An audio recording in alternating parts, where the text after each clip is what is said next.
Okay, hello, welcome everybody. My name is Jan Žorž. I'm the chair of the SEE Program Committee for many years now. Welcome to Belgrade. Sorry for the rest of the people to understand where we are. Over 300 registered. That's good turnout. I don't know how many people actually picked up the badge, but we will figure that out later. So my role here is to introduce the program committee that is actually responsible for the program of this meeting. Perke, Božo, Jelena, Goran, Ivana, she's not here, George is not here, I didn't see him. Erik, Andrej, Branimir, Sanel, Mariana, Arjan, and Vladislav is my vice chair, and myself. I would like to ask my PC cats to stand up.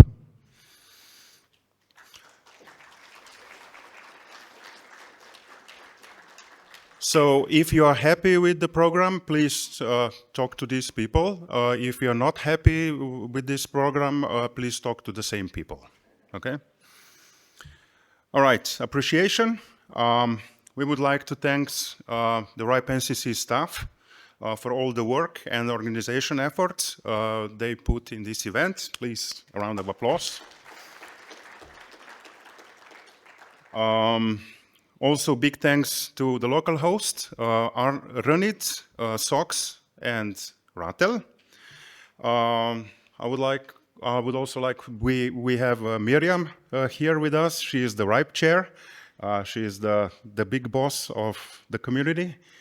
And a little bit of a housekeeping rules. Please, for questions, comments, and suggestions, there are 2 microphones in the room. Please, if you have a question, don't wait for the microphone to come to you. Stand up and queue at the microphone. And please clearly state your name and possibly affiliation before making a comment or asking a questions. Otherwise, the chair of the session will ask you to politely introduce yourself and mention your affiliation. I was also asked by the RIPE NCC staff to mention that for today dinner in Topčiderovac, you must have the RIPE dinner ticket. If you picked up the badge yesterday, they didn't distribute the RIPE dinner tickets. If you don't have one, go to the registration desk and pick your the dinner ticket. Otherwise, you will not be able to enter the main entrance of Topčiderovac. And with this,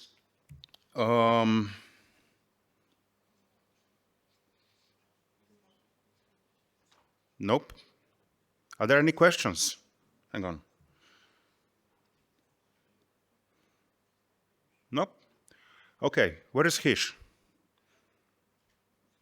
You are next. So let's hear from the RIPE NCC a few welcoming words from Hisham Ibrahim. Thank you. Thanks for that, Jan. When he told me I was second, I expected like another speaker first, but I'm here. Hello, everyone, and welcome to the SEE 14 meeting. I am Hish, as Jan calls me, but I'm also Hisham Ibrahim, RIPE NCC's Chief Community Officer. Looking at the room, a lot of you know who I am already. In the region, I like to call myself Ibrahimovic. I really like this part of the world, and the SEE meetings have been really a nice addition to the portfolio of meetings and events that the RIPE NCC organizes throughout our service region. Last time we were here in Belgrade, I believe was 11 years ago. I looked it up. We were here for SEE 4. We also had the same generous hosts. We had SOX as a host, but also .rs as a host as well. I'm dyslexic. Their name very confuses me. RNIDS. Did I say it right? RNIDS. I'm dyslexic. That's my excuse. And my son uses that as an excuse. Yeah, he's not, but I am. Anyways, it was one of the bigger meetings here, and 10 years later, we're back here again. One of the nice things about this meeting is that there's a real sense of community here in Southeast Europe. It's something that we see year after year with people coming back, sharing their experiences, sharing what's happening in their countries. There's a lot of familiarity, there's a lot of trust here. And over the years, we've seen a lot of great things happening in the internet. We've seen IXPs spinning out across the service region. We've seen NOGs that weren't established coming up. So, for example, Croatia NOG a few years ago, they came together and they started their own NOG. Bosnia didn't have, we did an SEE meeting in Bosnia 2019, and they didn't have an IXP. A year later or 2 years later, they had an IXP.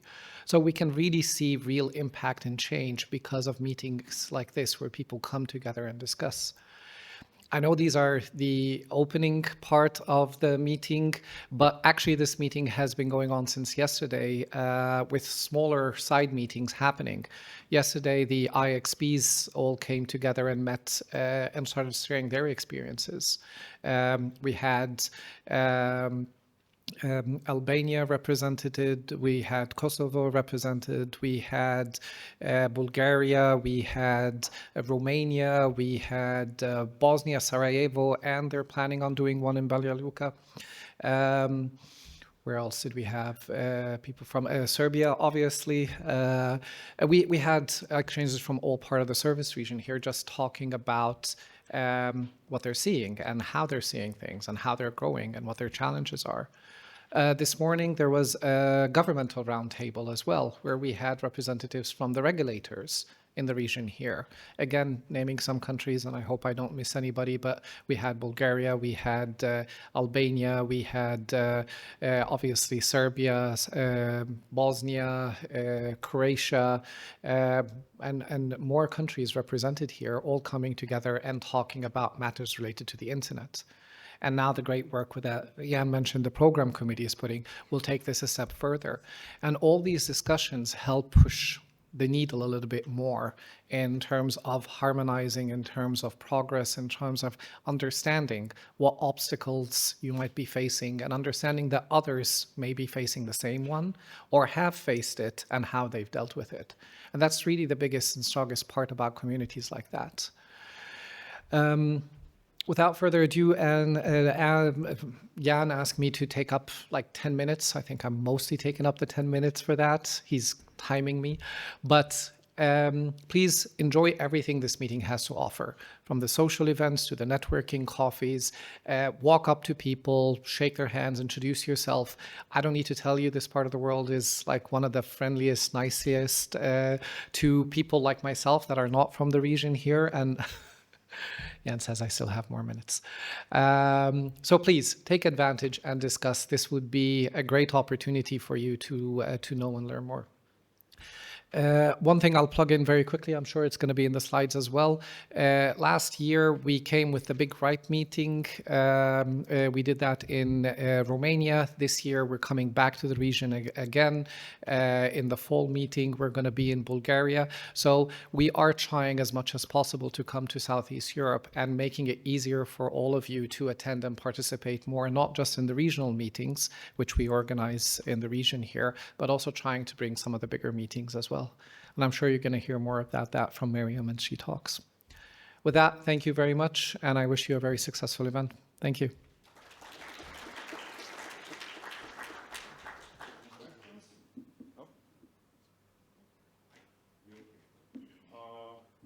From the local host.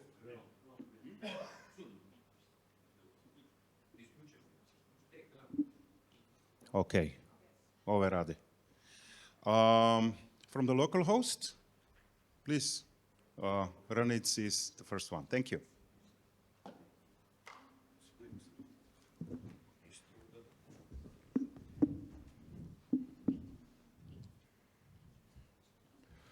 Thank you.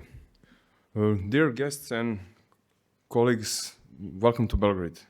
It's my pleasure to greet you on behalf of Serbian National Internet Domain Name Registry to open this year RIPE Southeast Europe Conference, together with our colleagues, co-hosts, SOX and Rattel. Belgrade has become in recent years a city that the international internet and DNS community returns to. As you can hear, we already had 10 years ago a RIPE Southeast Europe meeting, so this one is second. Also before that we had big RIPE meeting. So we were proud to host RIPE meeting in 2022, which brought together operators and engineers from across Europe and beyond. Year after, into 2023, we had privilege to hosting Center Jamboree meeting, where Europe's country code registry operators came together to share experiences, address challenges, and build trust among each other. In addition, last year we welcomed Asia Pacific, that sounds strange, but we are associate member of APTLD Association. Since there's a lot of registries that operate IDNs in that region, so we decided to be member and part of that association. We foster strong cooperation, and since we are associate member, we have very, very good cooperation and sharing experiences with member of APTLD as well. But these meetings were not coincidence. They reflect deliberate commitment by Serbian Registry, its team, and Serbian broader internet community to be active contributors in the global governance and operation of the internet. We are glad to have RIPE CE meeting again here today, and it holds special place in that commitment. Thank you for being here, and I wish you a productive conference. Dejan, thank you. Also from SOX, Perke, please, welcome. We are way ahead of the agenda, so you have all the time in the world. Dobar dan I dobrodošli. Welcome. This is definitely a very nice picture to see. A lot of us, not just great in numbers, but great in attitude, great in knowledge, and great in achievement. Belgrade and Serbia became the center of gravity for the region. And I would like to say that we are the center for the internet connectivity, but apparently Budapest and Sofia are a bit in front of us. So we have some goals to achieve, and we are doing that year after year after year.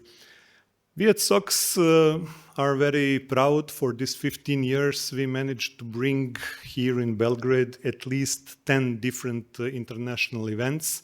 And each and every time we see benefits of it, not just us personally, but the community, you, who also come to RSNOG, who also come to other meetings and make the internet in Serbia vibrant and resilient and very, very secure.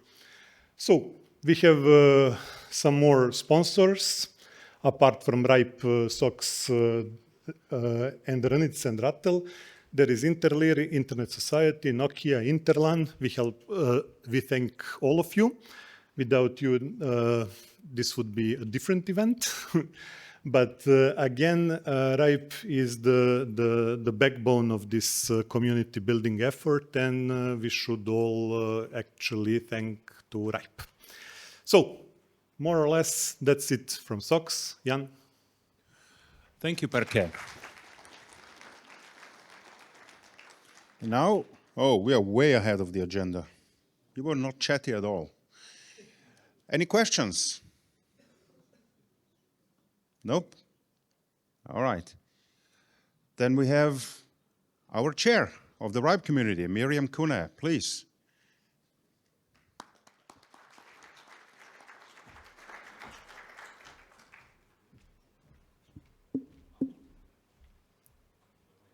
Thank you. Thanks for having me here. I'm sorry for my voice. I hope you can understand me, and I hope I'll make it through the presentation. I'm Mirjam Kühne. I am the chair of the RIPE community. And of course, you here in SEE, you're very much a part of the RIPE community, so I'm always happy to be back and to be able to give you a bit of an update on what's going on in RIPE. I mean, this is just a kind of a sneak preview. So again, you're welcome, and also special welcome to all the newcomers. I'm always, excited to see. I had a little, I was in the newcomers tutorial earlier, so I saw a number of you there, and so I'm always excited to see newcomers at these events. So this is just an overview of some snippets, some highlights of what's currently going on in the RIPE community. There's a lot more, but if you have any more questions, as you hear, we have lots of time, so I hope you'll have some questions and comments. Otherwise, approach me during the breaks. So just some governance, changes or updates. I was selected RIPE chair in 2020, and for 5 years, and then together with Neil O'Reilly, and who stepped down after the first term. And so in October, the RIPE community has selected a new RIPE chair team, and I've been selected again as the RIPE chair. Thank you very much for your support. And I wouldn't say I'm the big boss. I'm doing this as a community service. You tell me what to do. So, and then as a co-chair, as a vice chair, I was selected Anna Wilson. She cannot be here, unfortunately, this time, but you will see her in other events. She's from the NREN. Yes, she has an NREN background. She works in Ireland. She's from Ireland, also Ireland. My old vice chair was also from Ireland. So she works for the NREN in Ireland. She'll be at TNC. She'll also be at the next RIPE meetings, and so you will see her there. She's a very long-term participant in the RIPE community. Some other updates. We've updated the charter for the program committee in the RIPE community. As you might know, the PC for the RIPE meetings is an elected term. So all the PC members are elected, except for the representatives from the regional. So we have Jan, for instance, as a representative from the PC here in the SE region. We have a representative from MENOC, from the Middle Eastern region. And we now also have the Central Asia NOG community, if you will, and it's called Central Asia Peering and something else Forum, Peering and Interconnections Forum, maybe? Sorry, I should know. And so since they had a number of meetings now, and they're quite a vibrant community, it was suggested to also add a slot or like a space for a representative from that community on the RIPE program committee, and that has happened, and this is now all written down and published, and now it's on the CAPIF community to appoint a person and we'll welcome them on the PC. Another governance document that we've updated is the job description or the charters of the role of the working group chairs. We have working groups in RIPE, and so there's a document that describes what their task is, how to prepare for meetings, and so this is a little bit of a longer process. We are now in version 2. There's still time to review this and to send us comments until early May, 4th of May. There's one section in there that we've changed, or that we've added or elaborated a bit more on, and that's the selection process for the working group chairs. So there are some recommendations in that document, some best current practice, and we'll hope that will clarify the process a bit more. And also the role of the working group chairs in their particular working group has been updated. And then there's a general update. This document was quite old. So that's still going on, and I hope we'll have a new version ready for the upcoming RIPE meeting in May. Something else, we've also looked, but I put it here under governance because it is actually our kind of portfolio of the RIPE community, are these RIPE documents that we publish. For instance, the two I've just mentioned. And so they've been published since 92, I guess, or maybe even earlier, 1990, just between RIPE and the RIPE NCC, so early 90s. We have this long document series. It really describes a lot of our the way we work as RIPE, but also RIPE NCC publishes their governance documents and the financial reports, the annual reports. The policies are published as RIPE documents. So there's a lot of information and knowledge and history in those documents. And so I've been working in the background with the RIPE NCC for a few years now to sort out some inconsistencies, look at the metadata. And at the last RIPE meeting, we had a really interesting presentation there, actually, by one of the RIPE NCC staff who kind of categorized and analyzed the documents, and that's still going on, but it's already in a lot better shape now, so you be able to find more, the dates are consistent, the categories are consistent. So I found that important because I think that's one of our main products, if you will, as a community, to have these documents published and to have them correctly accessible.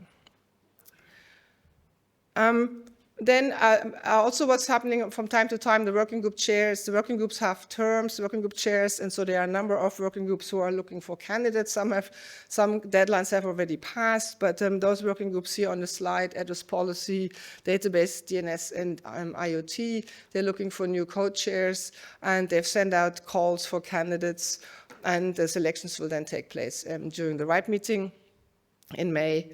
I mentioned that the training module. So if you consider possibly becoming a working group chair in the future, if you're interested in taking up kind of a leadership role there is some training available for you. There's some training modules on the website that you can find for you to prepare. And we might have a discussion and it's kind of an ongoing process, another discussion during RIPE 92 on possibly harmonizing the processes there, because at the moment, pretty much every working group has a slightly different process, and that's a bit confusing. Right, so then diving a bit more into working groups, a bit more the content, what are they currently working on? Just some snippets here. It's not complete. There's all working groups have some work items, but here address policy first. These are the current policy discussions that are taking place. They're going on. There's one on revising the IPv6 assignment policy that's still under discussion phase. It has been extended. We actually have one of the co-chairs of the address policy working group here present, Franziska, over there. So if you have any questions about the current discussions or the policies, or want to contribute, talk to her. Another policy that's been under discussion for a while is now on hold on the revising the criteria for AS number assignments.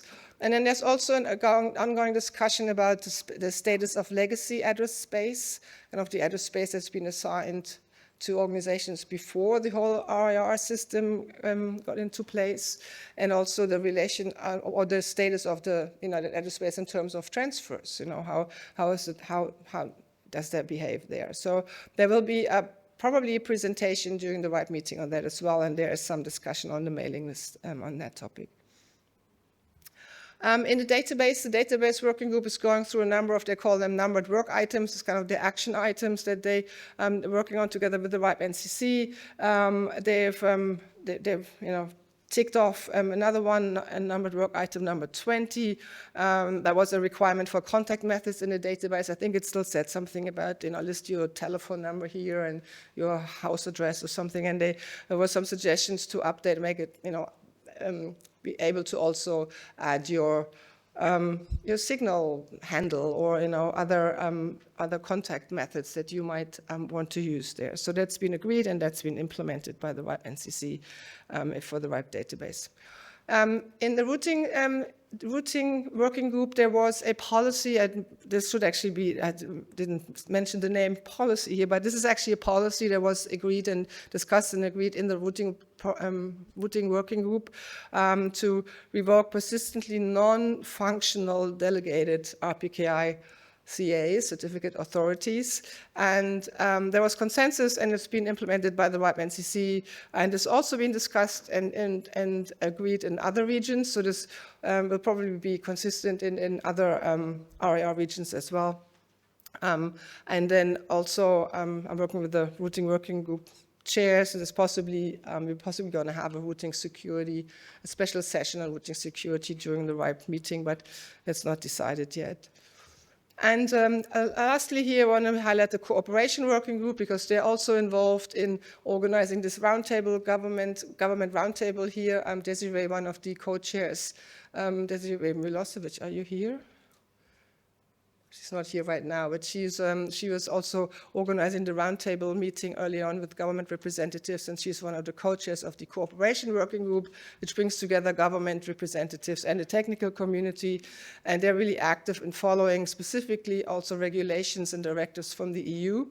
And the current one that's on the plate there is the Digital Networks Act. Will probably be some discussion around that during the RIPE meeting, and then possibly a separate session later on.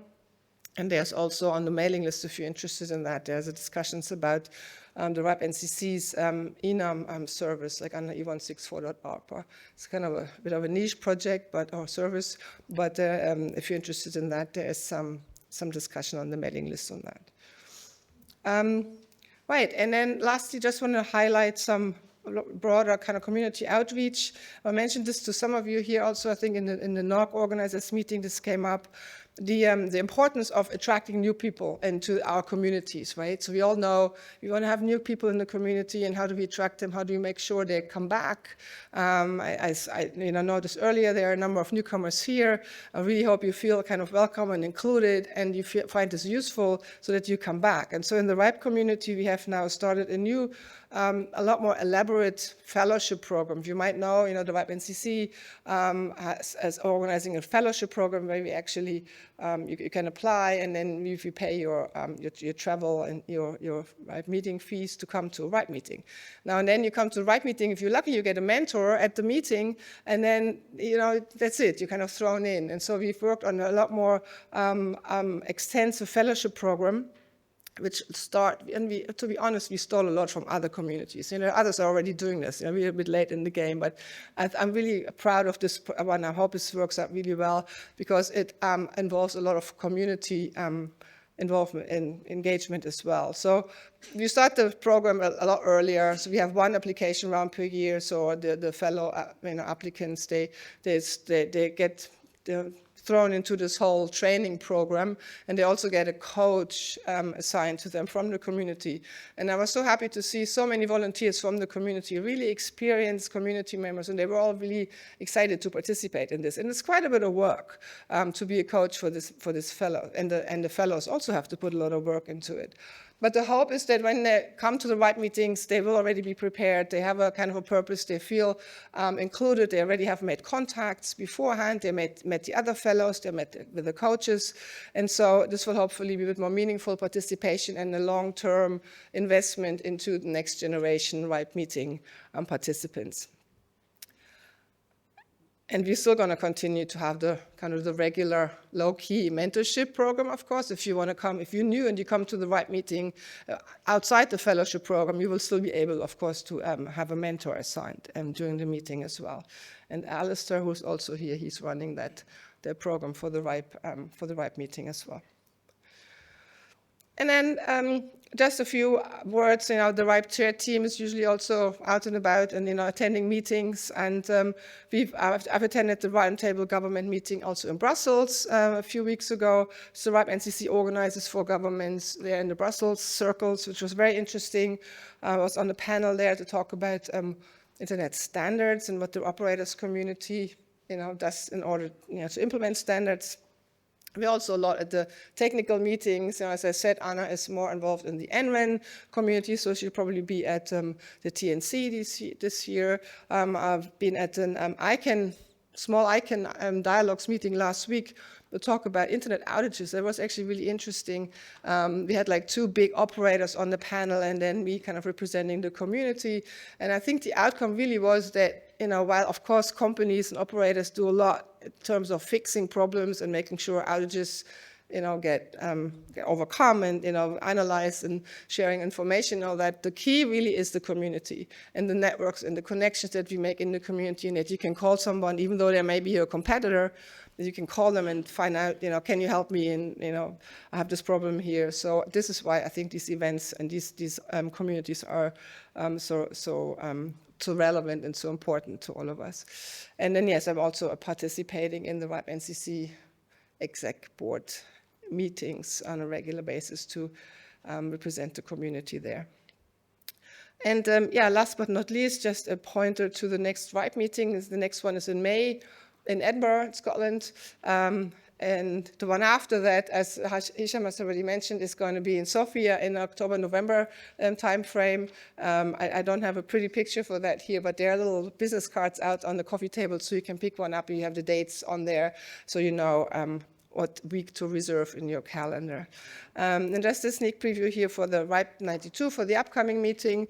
The agendas are, the plenary agenda is almost out. The working group agendas are coming together. It's co-located this time again with OARC, which is the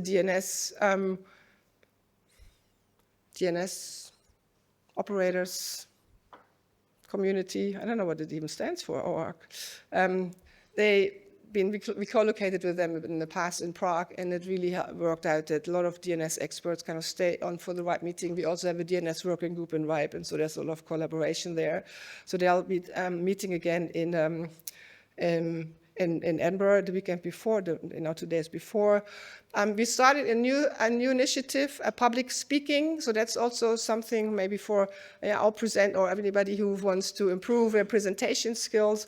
I found this really eye-opening. Some of the modules, the RIPE NCC has been working on this tutorial on public speaking, and there are 3 phases. So it's an online module, or different modules, an online course that you can follow on this. There's this link there to the academy.ripe.net, and then we will have an online webinar that you can test your presentation, and then we also have a face-to-face tutorial at the RIPE meeting where you can really come in and iron out your presentation. This was also on request or suggestions by the program committee and by the ratings that we received, and I think this will help especially kind of new presenters as well. We're going to have a diversity session again, this time probably focused on challenges in the workplace and various aspects of that, so I'm looking forward to that. And then a very packed RIPE community plenary agenda. I'm going to publish the agenda soon, but we have lots of different topics there and updates that you might find interesting. And all the updates you can find there on the website, ripe92.ripe.net. And I think that brings me to the end. If there are any questions, comments? Thank you, Mirjam. Can I have number 2? Thank you, Mirjam. Mirjam, any questions? Well, okay. Let me ask you a question, please. Sure. I have been involved with multi-stakeholder organization for better part of my working days, with CCTLD, with RIPE, with SOX, and it is not always easy to step from the technical activities and into the community. You're doing that for, what, 25 years or something? Maybe even more? Roughly. But do you find these days different? Do you find these days challenging? We are in the Balkans now, and everybody's talking about the balkanization of the internet. We prefer the other word. We prefer containerization or division of the internet. But do you see things changing? Do you see the legislation changing? Do you see the governments taking more interest into internet governance? That's a very good question. I think we can probably discuss this for the rest of the day. And this also came up a little bit in the earlier session today with the governments. And yes, of course, it's changing. 10 minutes, okay. 20 minutes. Oh. I'm not going to talk that long.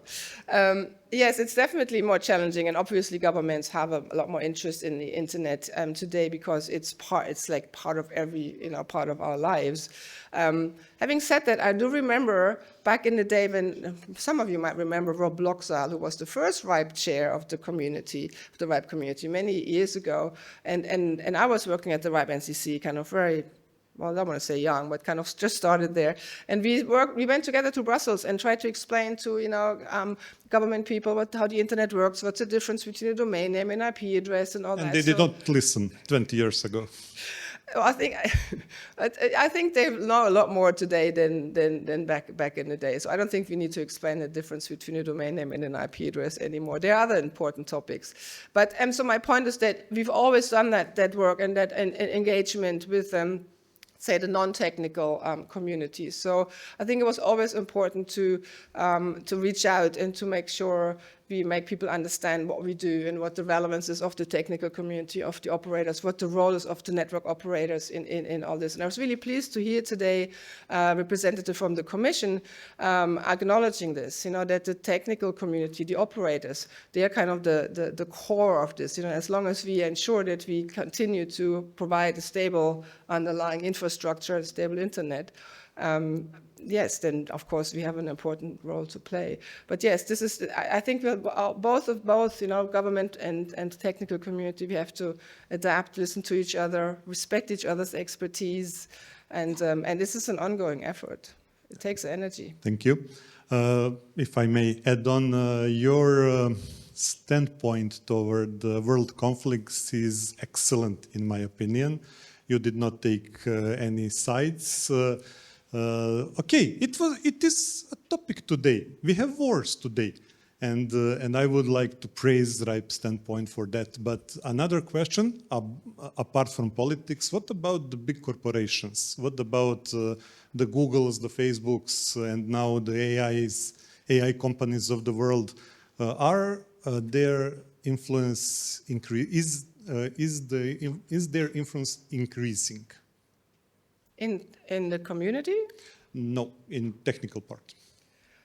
I mean, that's again, We a don't really see them big here in question. community. Yes, so I mean, in the community, I think the RIPE community, but also here this forum, the SEE community, it feels like very, I mean, I don't know, kind of equal, So it's not like people get more speaking slots, or we talked about this earlier. Do sponsors get speaking slots, or do they have a bigger role? I think everybody participates here as equals. It doesn't really matter what your background is or what your company is, and so you contribute to a specific problem, and everybody kind of contributes on an equal footing. Other big platforms or companies or whatever, doing more business in the background, I mean, maybe, I don't know. But I think from the community perspective, I don't see that they're getting, I don't know, more visibility or space or... Any more questions? Hisham? Hisham? Ibrahimovic, Yes, right? Ibrahimovic, yes. Hisham Ibrahimovic, RIPE NCC. To comment maybe on the question that you asked there, Zoran. A big part of what the community does is, as we mentioned, the NOG meetings, the come-togethers, the communities around IXPs, the communities around building things. And I believe your question touches a little bit about the centralization of the internet. And if everybody puts their stuff on the same platform, what does that mean for the open, interoperable internet? And I think one of the things that's very commendable in the work that the IXPs are doing, the NOGs are doing, and meetings like this provide is teaching people how to host their own services, how to run their own networks, how to build things from scratch. I think that's a very strong point that the internet always allows to happen.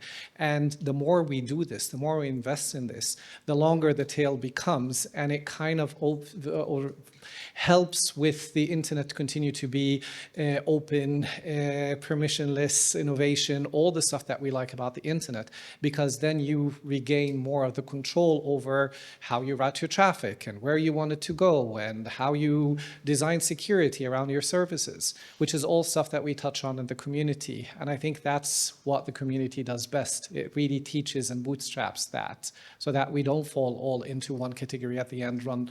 The internet was never centralized and it can never be centralized. But the more we do to make sure that we have diversity in networks and choice in how we build our networks is what's going to make sure the internet continue to be what it was. But thank you. But does this newfound sovereignty is actually holding back the innovation? This is going to be like an interview here. No, I want to add to something Hisham said, because this was exactly the topic also, one of the points that came out at this internet outage panel that I mentioned earlier, is that, the resilience is the key word right now, apparently, in Brussels. And so what is resilience? And it's exactly what the words that Hisham mentioned, the distributed infrastructure, decentralized, and we have examples, that show that actually really is a lot more resilient than a centralized platform or infrastructure. So that definitely adds to it. And of course, the community is part of that. It's also a distributed system, if you will. Does what hamper your innovation? What did you say? What was your last question? Sorry. Well, newfound focus on sovereignty. Yes. I don't know if, maybe somebody else wants to answer that. There's probably somebody who runs to the mic. Yes, please help.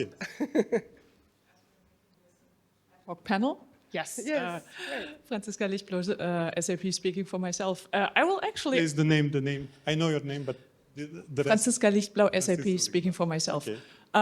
Actually, speaking from my work experience, the newfound sovereignty actually enhances innovation, at least in the infrastructure sector, because otherwise, especially large corporations would just see, oh, we have a vendor for this, yeah, let's just go buy this. And now actually European companies are finding the values in open source, in really working together on things. So they are big European projects. If you look like the Apiro project, for example, that is a large cloud initiative where we are building open cloud infrastructure blueprints. So I would personally argue that on that sector, we are actually advancing innovation. Okay, thank you. Anybody else? Excellent. Thank you. That's it, apparently. Okay, thanks.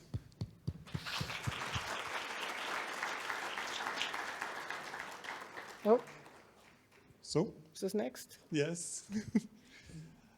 Nenad, would you do the honors?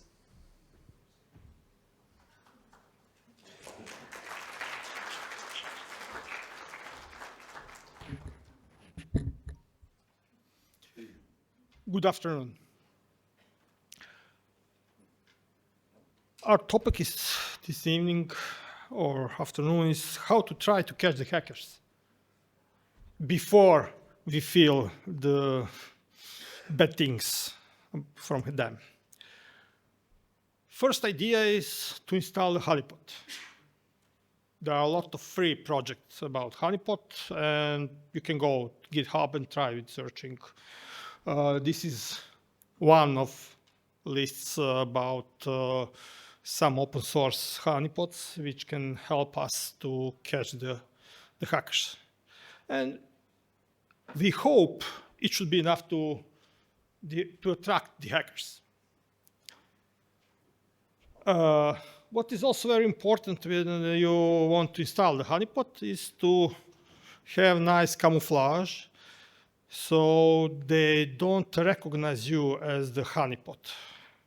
We should convince them that this host is the real host and they should try to break in. But let me see how we can catch them. First of all, I'm coming from SOX. SOX is a Serbian Open exchange. It started with as a local internet exchange. Now it's a regional IXP covering southeast part of Europe, starting from Vienna and finishing down there at Sofia. We are primarily coverage Serbia with POPs in 5 cities and 13 data centers.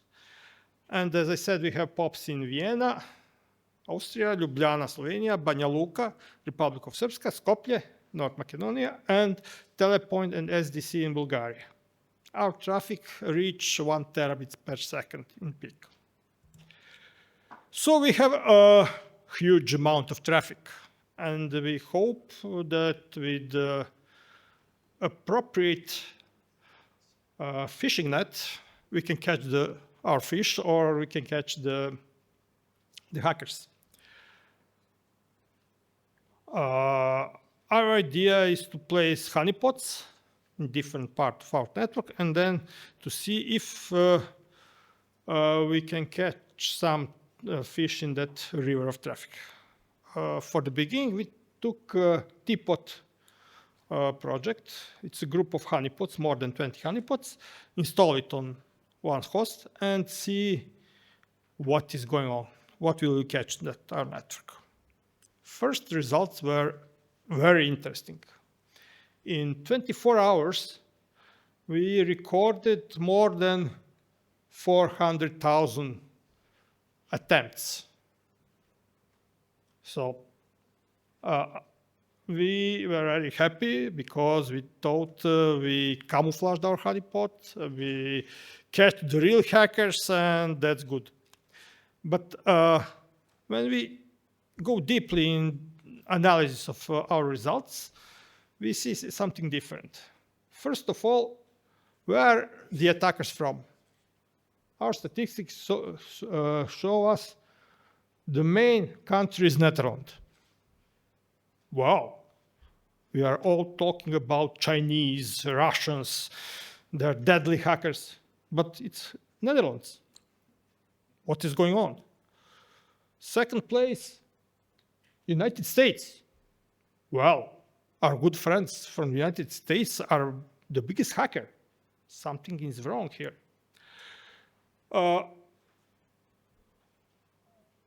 What we should keep in mind, the real hackers never attack directly for their hosts.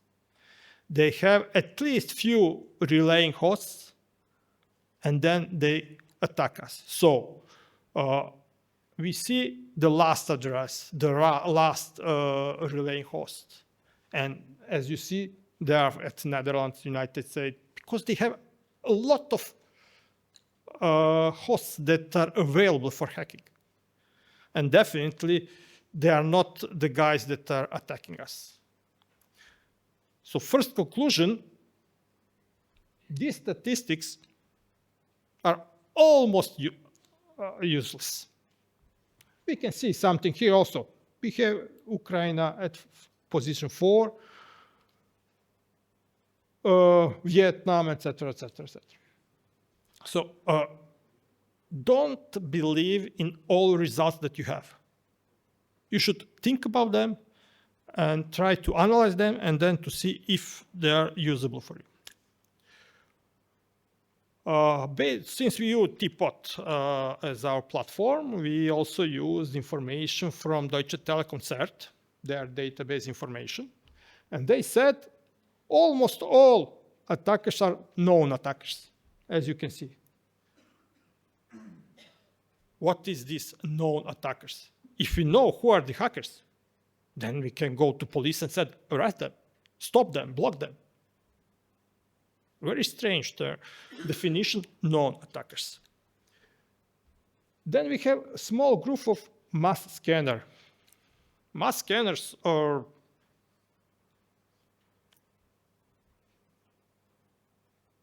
someone who are scanning the internet. With which purpose? Why they are doing that?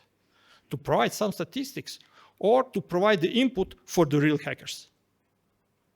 It's the gray zone. Also, we have some bot crawlers, etc., etc., etc. They also find some compromised sites, so they know that sites are compromised and used for scanning of the internet. Okay, let's go deeper in analysis of our results. Which autonomous systems are sources of this attack?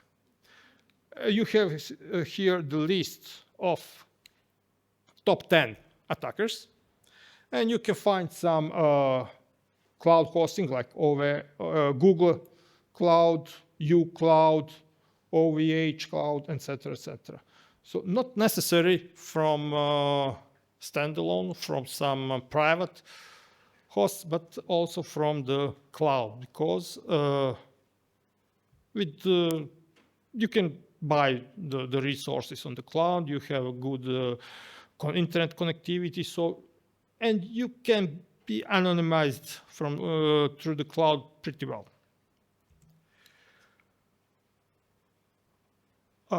What is interesting for them?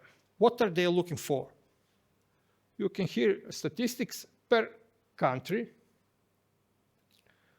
and per port. Here you have the list. On the right side, you have the list of the port, and you see per country how that statistics look like. Mainly, they are trying to get direct access through SSH, to jump in your mail server to see if they can compromise your mailer daemon. So probably to use your host for spam distribution. Also to compromise website, and then you can do a lot of different things like phishing attempt, cloning some site, etc., etc. So as you can see, also they try with HTTPS, so that's, and some other statistics tool. How they try to access? Bigger letters means more attempts. So they mainly try to get the root access, which is obvious. If you get root access, then you have full control of the host. And which password they tested? 1, 2, 3, 5, 4, etc. So some well-known, not used password. In every recommendation, they said, don't use that password. And as you can see, the attackers are constantly trying that password. Our conclusion, a lot of people are really using those passwords. Whatever we said, whatever we recommend, people are using those passwords. That's not good.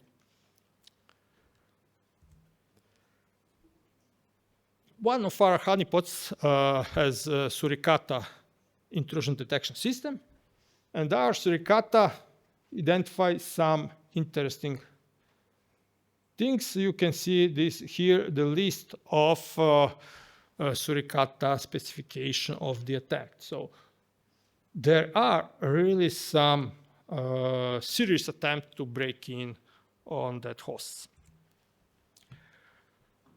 What was interesting for us is to identify the group of known attackers. Who are they? Who is classified as known attackers? We isolate few IP addresses and then check what we can find in the internet routing registries. This address, we have two different information. At Shodan, it said it's UK, London, Middlesex University, and RIPE said it's in Deutschland, Omega Tech. It looks like there was some IPv4 address changing or selling, etc., etc. The second one, Ukraine, One Cloud Lab, etc., etc. Both sources agreed about the owner. There is a war. A lot of things are happening there, so we are not surprised with this. The last address here in this example is Switzerland, Lugano, client ID, etc., etc. Someone from Switzerland, which is the country where the law is implemented, where everyone is following the law, is hosting the known attackers. Strange thing, but that's the reality. Okay, let me forget for the moment about on honeypots. What we can find in our logs of publicly visible routers. We checked the logs of our Cisco routers, and we found something very interesting. We found a lot of attempts of breaking SNMP protocol and SNMP access to our router. What is interesting in this thing? When you configure a community string for SNMP on the Cisco router, you can also configure the access list for that. But when the operating system of the router is checking the incoming connection, it is checking not the access list at first, but the community. In case there is hard-coded community in the iOS, that attacker will get access to your router. Keep in mind that. And what we found there, first address, that's address range, belongs to Curator Labs. Curator Labs is a company which is offering DDoS attacks protection, WAF, DNS, hosting. So, main attacker is the company which is selling us security products. Why then they're attacking us and trying to break in our network? So I will officially say I am security company, I am selling your product, and then I will do hacking of your network. Very strange thing. Then we go there, further on our list, and find a lot of addresses from Palo Alto networks. You know very well who is Palo Alto. Also, we found Alpha Optigraphics Corporation, San Diego, Carinet Incorporating San Diego. So our conclusion, we have a lot of security companies that are doing hacking. It's not just one attempt. It's constantly trying to break into the router. What kind of regular authorized scanning will allow that? I think no one. So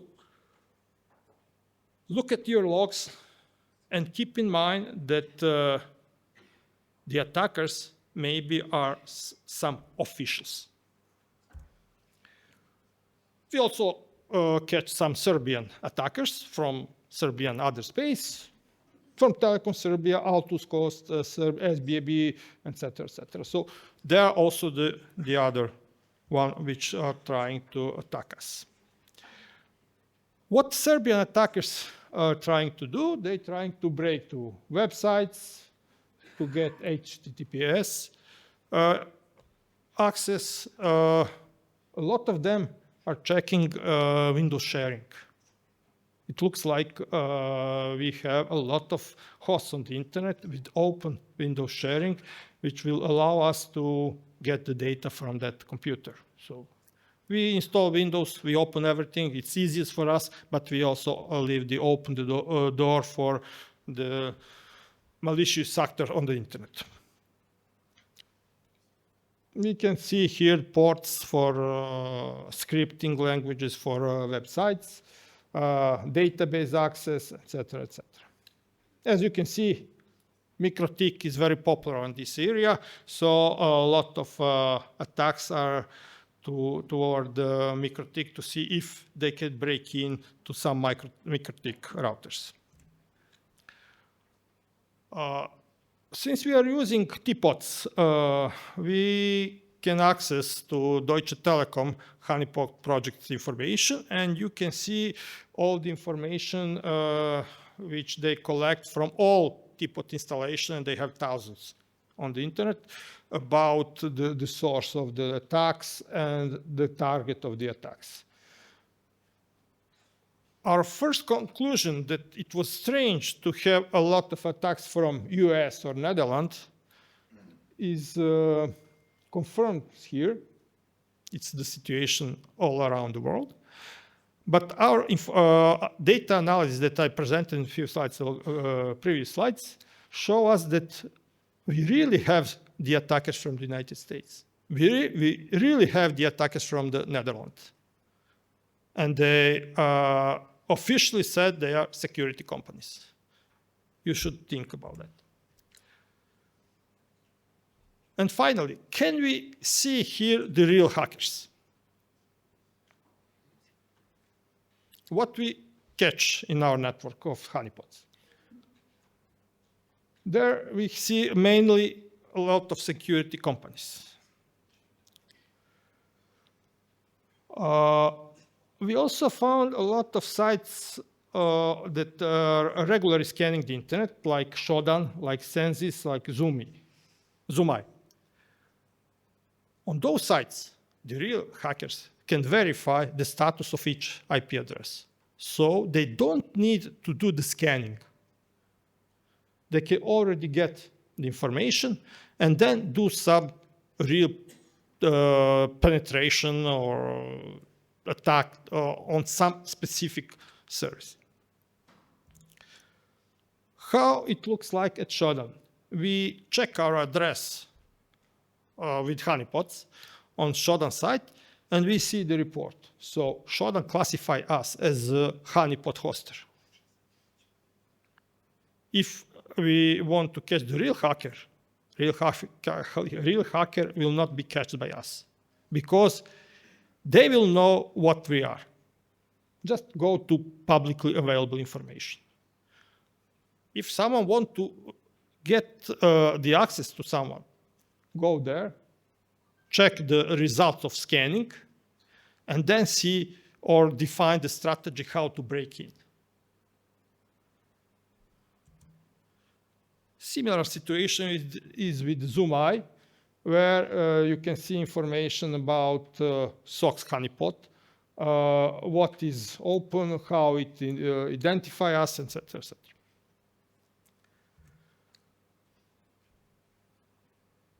What we can do with the data that we collect from honeypot or from logs from our devices?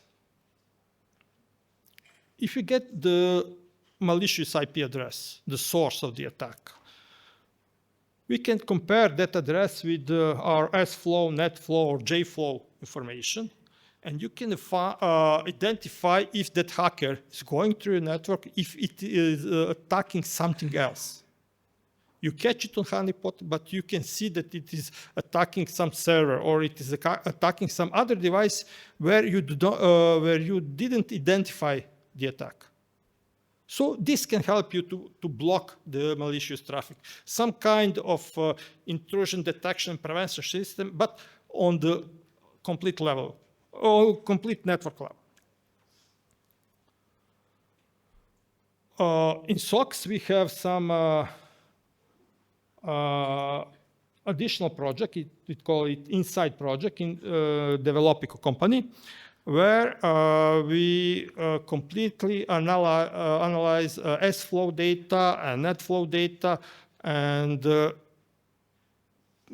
mix that with information from honeypots with the idea to identify the malicious traffic on our internet exchange point, and then to help our customer to protect themselves. So we can notify all the customers that we identify some attack, and then they can block the traffic at the entrance of their network, because our network is layer 2, we cannot block anything, but they can do that on their traffic. This was our attempt to catch the hacker. We got some very interesting results. We conclude that maybe we will not catch the real hackers, but we saw that we have a lot of friendly companies that are regularly scanning us and trying to break in our network. Thank you very much for the presentation.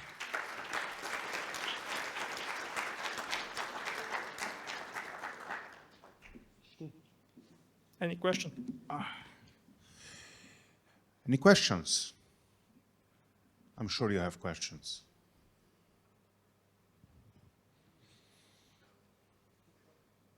Please. We are 24 minutes ahead of time. Please. No, I've got Okay, a question. please. Yeah, thanks. I'm Latko, Marlink Cyber. I'm interested, do you have any results for operational technology? Because that's the one more interesting, and I know Teapot supports it. So I'm talking about OT or ICS systems. Have you managed to do some insights about that one as well? Yeah, sorry. So I know Teapot supports also like industrial systems, so that means operational technology. Do you have any data collected also for operational technology and willing to share? As I said, I shared some information from our logs. It's not from honeypots.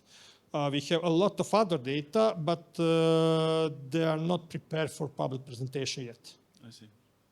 It will be in the future. That's an ongoing project. We are working on the complete system to integrate data collection with data analysis, and then we will have complete information. We plan to offer the security feed with the information about malicious traffic. Okay, thank you. Any other questions? Please, come on. Vlad. Yes, I prepared 17 questions to fill out the time. Vlad Savdikov, now speaking with my university hat. We were considering running honeypots in our university network for 15 years now, but it seems that we have a better way to actually get to know our network, and this is our wonderful students willing to misuse it properly. And the question always comes to mind when I see a presentation like this, how really in reality you would have those passwords as we saw in the honeypots, slide. So how well is 1, 2, 3, 4, 5, 6 the password into a productions or development service? Well, it seems that in our case, when students are doing their projects and doing their homework, this is around 10%. So my question remains how we can use honeypots to actually try to teach our students that, yes, this 1, 2, 3, 4, 5, 6 is the most used password as well as password. Please don't do that. So what is your opinion on that? Because the results are showing interesting.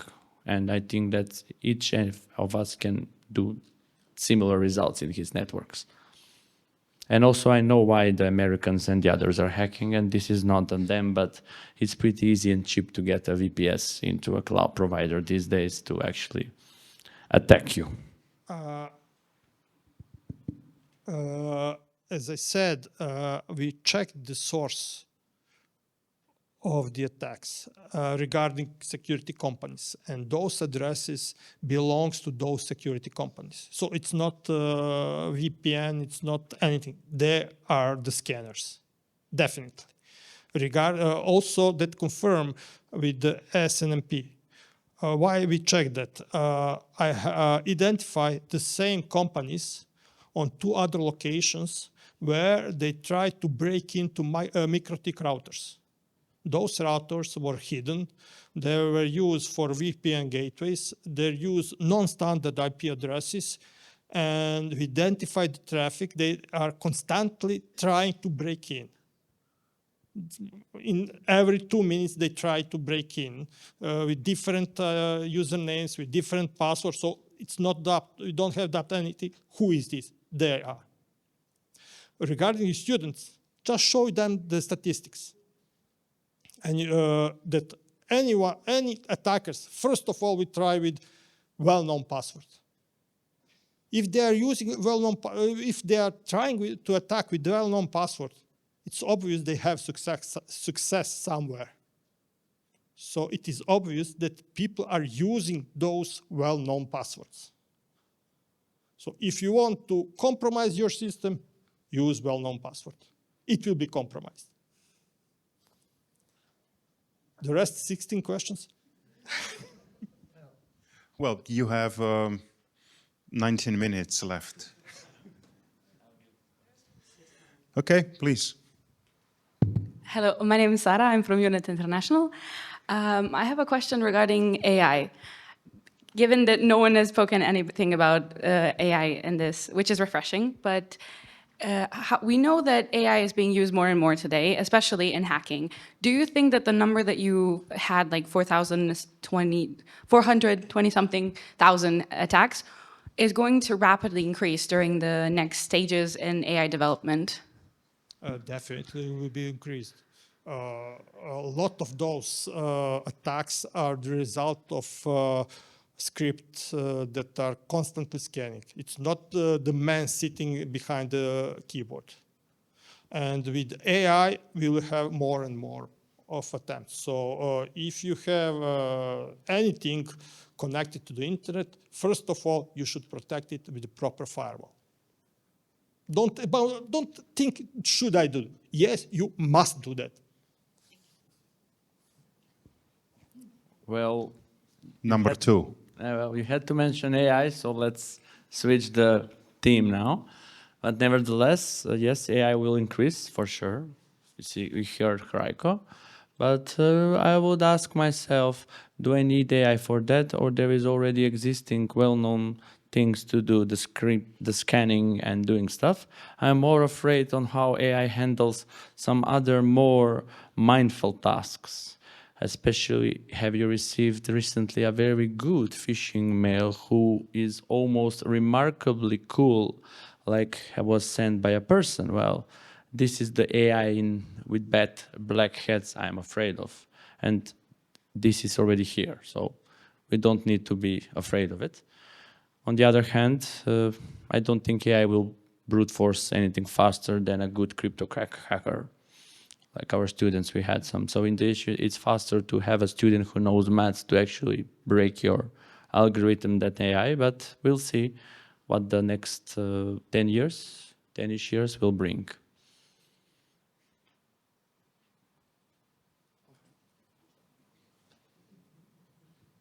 What was the question? Sorry, I'm doing my AI agents doing something for my presentation.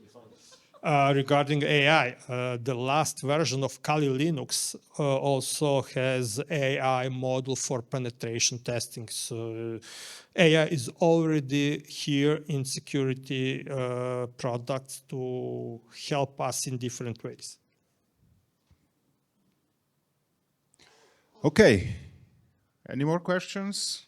Otherwise, we will release you from the stage. Thank you, Thank you very Krajko. much. All right. I hope that the coffee is ready outside. Hopefully. Otherwise, you will have to wait for it. Yeah, Jelena is giving me the thumbs up. It's on. Please, again, if you don't have the dinner ticket, get your dinner ticket at the reception desk, and see you at the next session. Okay, thank you very much.